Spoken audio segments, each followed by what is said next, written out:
মাটির একটা তাওয়া বসিয়েছি, অনেকে এটাকে খোলাও বলে।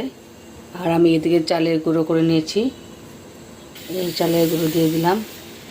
দিয়ে এখন এই সরা ঢাকনাটা দিয়ে ঢেকে দিলাম। দিয়ে একটু জল চারদিকে এভাবে ছিটিয়ে দিলাম। তারপর আমি একটু চাপা দিয়ে দিলাম, দেখি কেমন পিঠে হয়।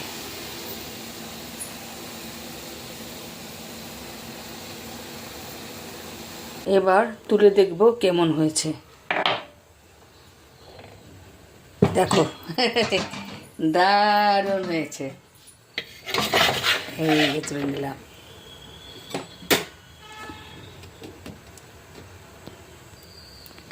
এখন আরেকবার দিব, দেখি কেমন হয়। সেম ঢেকে দিলাম, এই কিনার দিয়ে জল দিয়ে দিলাম, আবার এটাতে ঢাকনা দিয়ে দিলাম। আবারও তুলে নিচ্ছি। বাবা, এটা তো একসাথে চলে এসেছে, এখন কি সুন্দর তুলেছে।